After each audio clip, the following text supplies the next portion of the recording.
It's part 4 time. Diamond is unbreakable.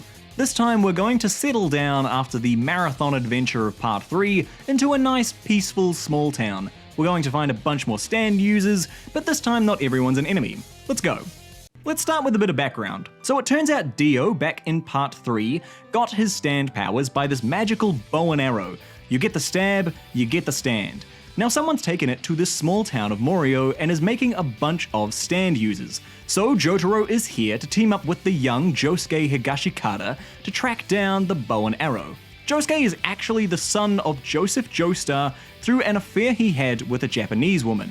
I'll never forgive the Japanese! Yeah, you do, buddy. Well, here's our new JoJo. It kind of works.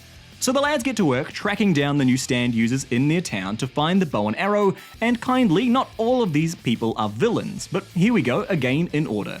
Actual criminal with water powers, soon-to-be best friend's brother who controls a toy soldier army, literal guilt, guy with a big voodoo doll, a clingy girlfriend, a competent Italian chef, and Electro from the Amazing Spider-Man 2. So at this point, old mate Joseph Joestar finally makes his way to Morioh. His stand is good at locating people, so he was originally brought in to use his stand to track down the electricity guy. Well, the gang already took him down, so Joseph is just kind of here now. Will they use Joseph's power to track down the bow and arrow? The whole reason that Jotaro came here? No. More hijinks ensue with an invisible baby, a mangaka, a rat with a gun, an actual ghost. Okay, so this is where the plot of the rest of the arc comes in. So the ghost is Raimi. She was killed 15 years ago by a serial killer who was never captured. Now it's up to the gang to take down her killer to protect Morioh. And I mean the whole gang. Jotaro, Josuke, Okuyasu, Koichi, Rohan, Yukako, Joseph, basically all of the friendly stand users that have come up so far are on board. Will they use Joseph's power to track down the killer? No.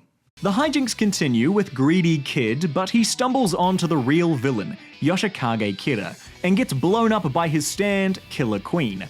Kira can turn anything he touches into a bomb, so pretty great for a serial killer.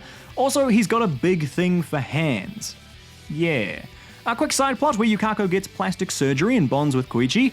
This will be important in a second. Then Koichi almost dies with Jotaro when they're attacked by Kira's other stand power, sheer heart attack. Basically, this unstoppable little rally car that can explode.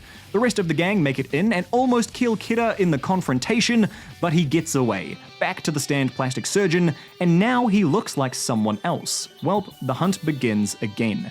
Will they use Joseph's power to track down this new body? No. This time, Kira's dad has actually sent some people out to stop the gang finding him, so more stand battles ensue. We've got Kira's dad in a picture, a kid playing rock, paper, scissors, maybe a real alien, feet running at 60 miles per hour, a dead cat, a guy stuck in a transmission tower, guy who can hide things in paper, and the definition of backstabbing. Now we're coming into our conclusion.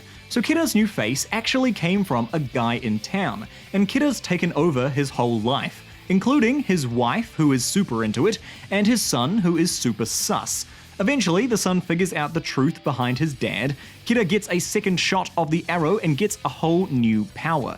He plants his stand inside his son's face, so whenever the son tells someone that his dad is Kira, Killer Queen will kill that person and restart the day. It's called Bites the Dust. So this happens a couple of times, everyone dies, day resets. Eventually, the son tricks Kira into revealing his own name in front of Josuke, getting around the stand power. This leads to the final battle, and Kira is eventually defeated and killed by an ambulance. Yo, Angelo. Okay, master. Let's kill the whole beach. 俺は喜んで。広瀬光一はあの後犬の散歩に行った。Part 4 is one of those generally beloved parts. A lot of people hold Part 4 as their favorite, especially when it comes to only the anime parts. The small town, slice of life hijinks, and actually getting to spend time with the characters outside of just death battle after death battle is a nice reprieve from the earlier JoJo's. Plus, yeah, the anime is doing real good work. Since I like leaving you guys with some other takes on these parts, try this one from Super Eyepatch Wolf on why this part works. And that's going to be it for part 4. We'll see you next for part 5 in Golden Wind.